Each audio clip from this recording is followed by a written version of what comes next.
Well, good evening to anybody who may be listening tonight. It's quite late, actually. I was rather unwell yesterday, but I'm feeling better today, though I'm still not completely recovered. I don't know what it was. Probably detox, because I'm fasting at the moment, and that can cause symptoms of illness as the toxins leave the body. I think I'm not completely fasting, but I'm on a very reduced diet at the moment.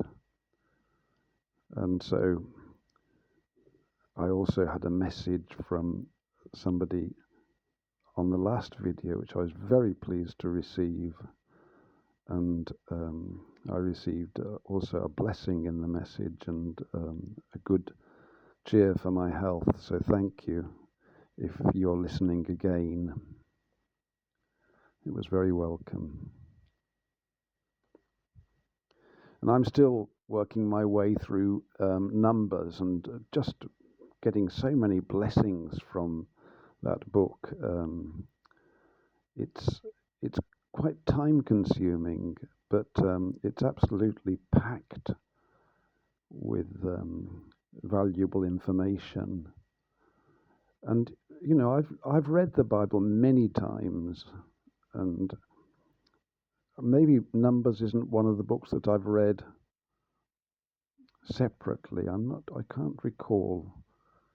But I mean, I've read the Bible countless times, really, since I became a Christian at the age of 60. And that was 11 years ago now. But every time I read it, it just seems like a new book to me. So I don't seem to be able to get, to a sort of a level of satisfactory knowledge about it. I'm sure, it'll gradually come together. But I'm surprised at how, on this reading now, I didn't read the entire Bible last year, but I rather focused on particular books, and I think I read the entire New Testament, and I went carefully through Paul's letters, and then reread Genesis, this sort of thing, and Job, and the Proverbs, and the Psalms, and so on and so forth. But I didn't read it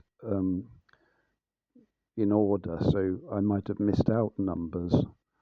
It doesn't sound very inspiring, does it, the title of that chapter? You reread Isaiah and the prophets, and they're just such a blessing. But you think, well, Numbers is going to be a bit tiresome or difficult. But that's quite incorrect. There are parts of it where there's just those lists of names, and you have to, well, you can read each one, but you can skip ahead a little bit, I think. Particularly when they repeat all the offerings that are made by the tribes, when there are 12 separate tribes and each section is identical, but just the names of the tribes change. And they're about, I don't know, 7 or 8 verses for each tribe. I don't think you really need to read them entirely, because it's just the same sentence repeated 12 times. But, repetition in the Bible is significant also, so I don't discount the importance of the charge, was it, that they were to offer, weighing 130 shekels, was it, of silver, and the golden spoon or ladle weighing 10 shekels. It's curious. We see the way that God made himself known. What are you going to do? You're God, and you have to speak to people. And people are so unaware somehow. And so God established all these rituals and very careful observance to seal the holiness of his people. And of course they go astray continually, and they get destroyed by plagues and the earth opening up and snakes biting them. And many people fall through these things. But while I'm reading that, I'm also quite obsessed with the political situation in Great Britain, which maybe people will know about, because we have this new political organization, political party that was formed by Rupert Lowe, and the party is called Restore Britain. And I've been following Rupert Lowe for a little while before he started this, and I liked the man.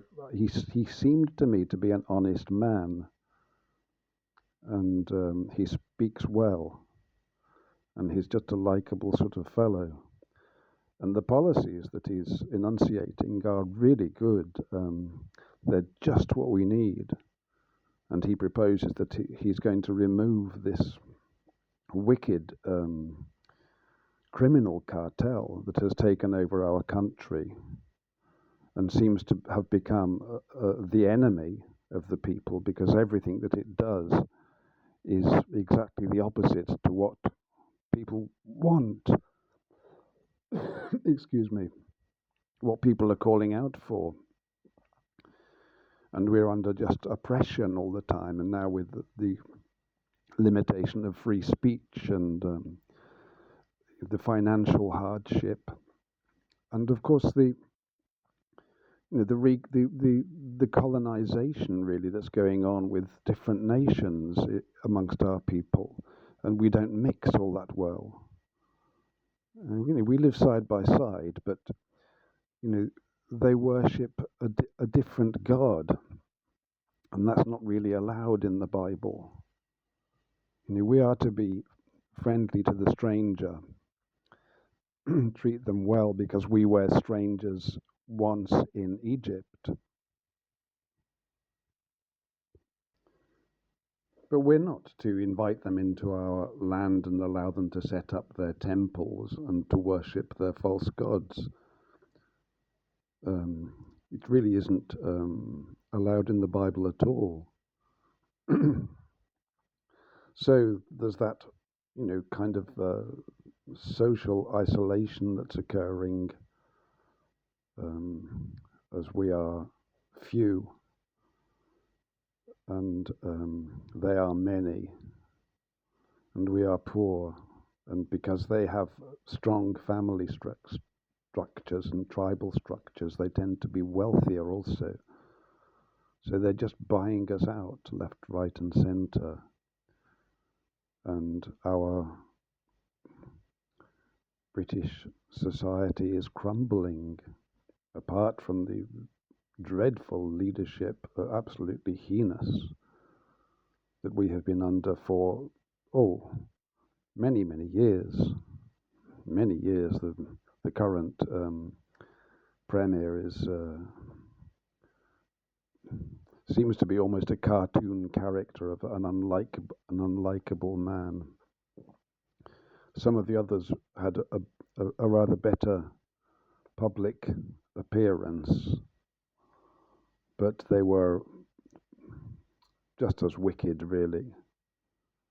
And so it's been in this country for many, many years. One of the things that people are doing is comparing Rupert Lowe, the leader of Restore Britain, to Winston Churchill, who was a popular statesman during the war. But if you look into Winston Churchill, he wasn't what he's cracked up to be at all. He was involved in all sorts of undercover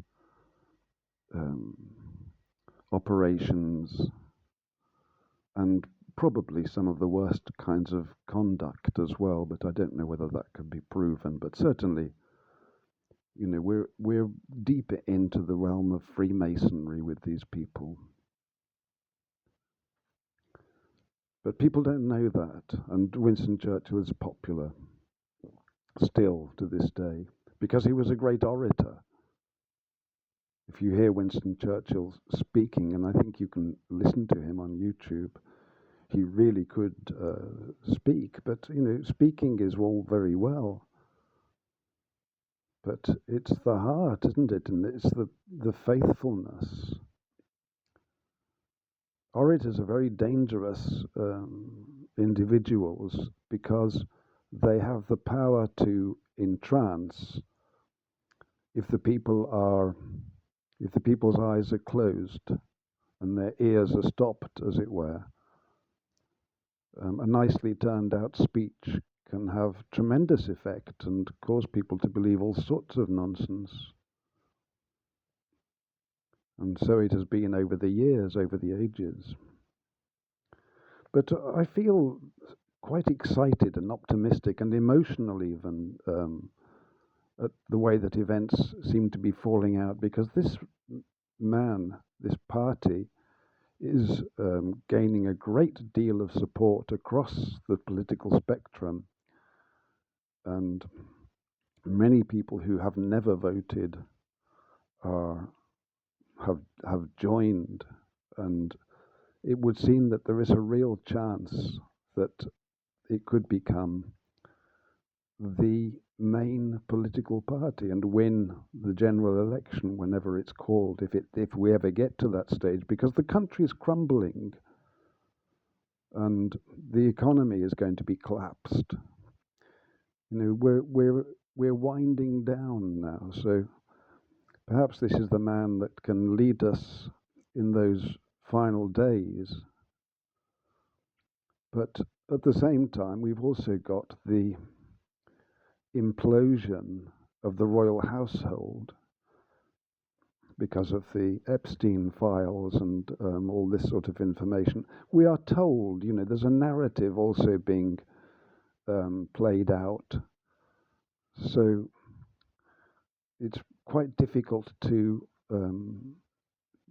separate the truth from falsehood when events are actually occurring. But I feel I do believe that Rupert Lowe is an honourable man, an honest man, and his intentions are good, and that's just inspiring that there should be somebody like that I could even consider voting for, and I think I would vote for him if and when I get the opportunity. I haven't joined his party yet. I haven't paid my fee, but I might join the party. It's a dangerous thing to do. I'm slightly wary, but I've been scrutinizing his goings on fairly carefully, and I am encouraged.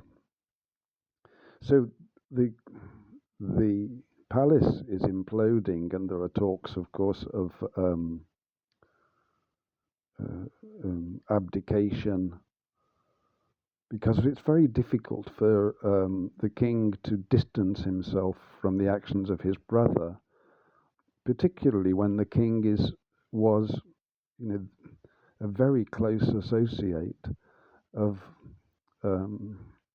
Jimmy Savile, who went down in history as a very wicked man indeed, and a very perverted individual, and a very protected individual also. He had royal protection.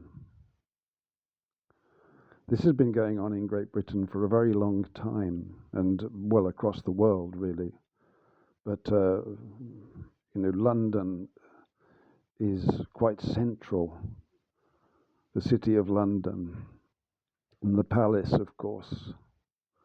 Because understanding the Bible, we have to conclude, we have to believe, I think, as the British Israelites do, British Israel movement, that the throne of Great Britain is the preserved throne of David. And so it's very important who might occupy that throne. And it's been occupied by wicked rulers for hundreds of years, really. And that would probably line up with Satan's little season, which is perhaps drawing to a close. We are in the final years. That would be my understanding at the moment. Not that I really know those things, but it does seem to line up quite well. So if the king is deposed, I mean, maybe what we need is a king. Maybe this man will become the king. We have no real pretender. We have no real heir to the throne, not in a spiritual way, because it would seem that William, who is the heir, is of a similar sort of viewpoint as his father. He's not a believer. He's more on the kind of multi-faith spectrum. It would seem, I mean, I don't know that certainly because I don't think he's ever spoken about it, but publicly, but somehow or other people seem to know that. I've never really followed his speakings or his career. So I don't think he's destined for the throne. We need a strong and faithful king. Now, Rupert Lowe, as far as I know, he might not even be a Christian, but the Lord can put his word in the ear of any man or woman that he chooses to use. And it's heartening to see an outpouring of good intent and honest speaking, which we never get from our rulers. It's very heartening, and it makes me quite emotional sometimes when I see what people are saying and how inspired they are. It's as though the lion has been awoken, and British men and women are waking up and standing up on their feet, and they are heartened. And so the Lord is working in the land. I believe that the Lord is working a great work in Great Britain. And we're surrounded by our enemies, particularly our brethren. There's another political party called UKIP, and they've come out as Christian in their approach to the political matter, and they carry crosses now. UKIP was quite different when Nigel Farage was running it, but now this Nick Tenconi is his name. I think he's probably Catholic more than anything, and it does seem to be performative Christian to a measure. I don't know. I don't think the problem is that the church is so corrupt. So these organizations will have ties to the church. And the Christian doesn't mean what it's meant to mean. It doesn't mean somebody who believes the Bible. It means that people have come to an understanding, a different understanding, and it's not. To me, it's not following the Lord. But I still support these people. I mean, they are bringing the word of God. They're bringing the name of Jesus Christ into the streets. And they had a march in Birmingham today not in the centre, in Alum Rock, which is not too far from where I live. And the comments on on Facebook from almost everybody are so vile against this man and against his movement or his party. I would say about 90% of the people who've commented have commented really with just unpleasantness and rudeness and a complete lack of understanding.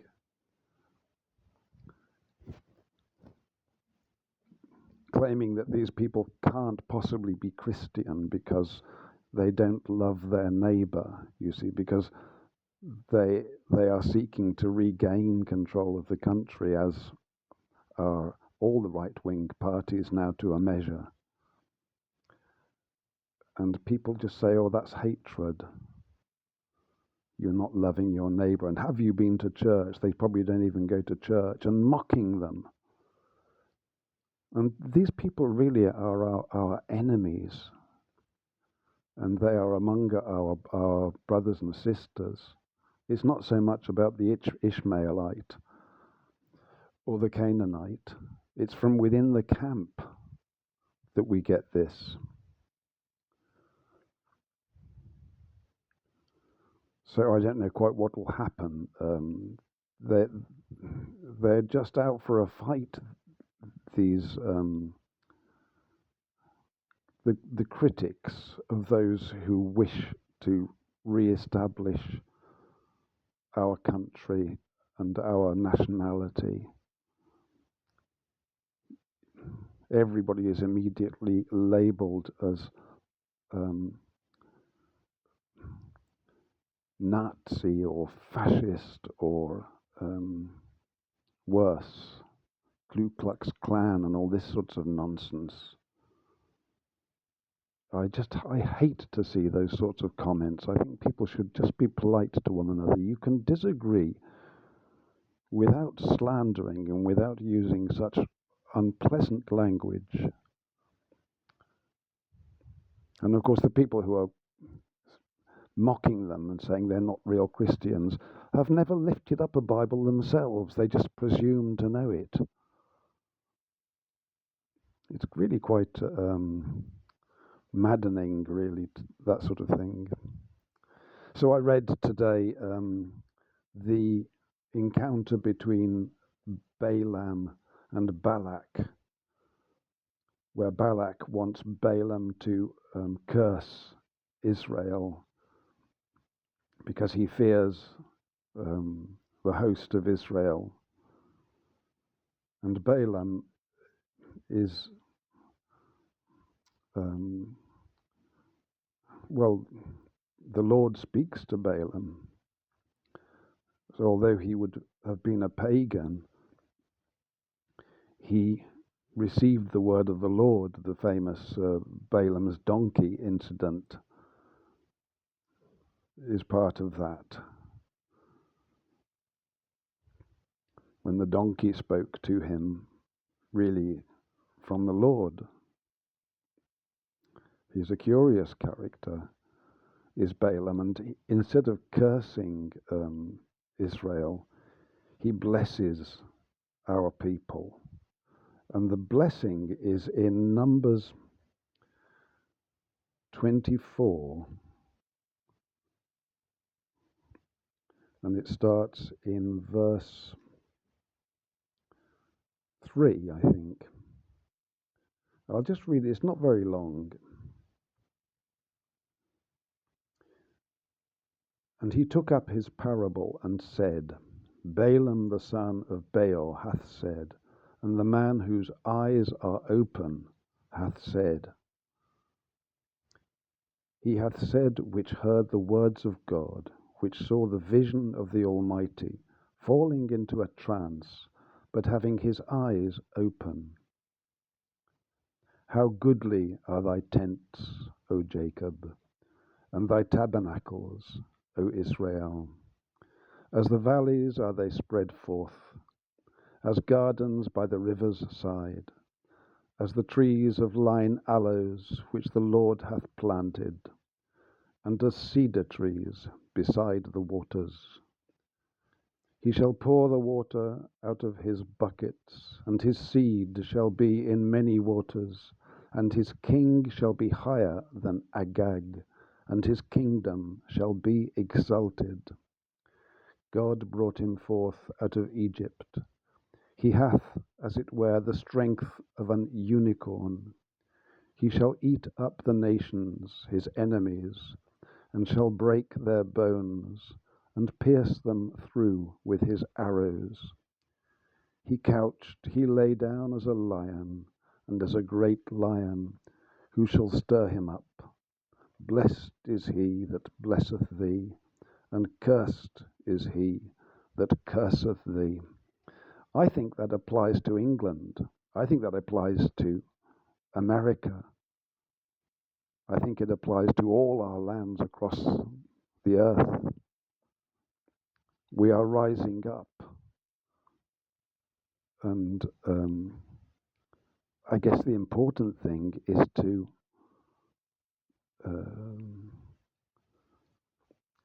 follow, to be holy in our actions and in our words, as far as we are able to do that.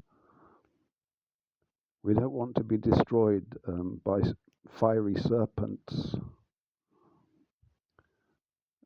or to invoke the wrath of the Lord at this time. We want to be faithful. That's the important thing. And I think, I really feel so inspired and optimistic that we're turning it around, brothers and sisters. We're going to turn it around in Great Britain, in South Africa. I pray for my brothers and sisters in South Africa and in Australia, and of course in New Zealand and in North America, and in the European countries where we have settled. Across the earth, our nation has been quickened. The process has started. And we need to be wary, of course, because not everybody who quickens is godly. And there are many wolves in sheep's clothing among us. So great discernment is required. And the Bible will allow us to have that discernment. So I think keeping in the Word of God is definitely the best way forward for everybody. So God bless this evening, and I'll look forward to chatting again. I hope the volume's a little bit better this time. I didn't order my phone because I ordered a new coat yesterday because my existing coat is held together with sticky tape or duct tape it's called. And I'm quite a vain man, and it's been like that for rather a long time, and it does look kind of scruffy actually. So I ordered a new one, and I might have to pace myself on the phone, so I'm trying to speak a bit louder to make sure it's audible. God bless again.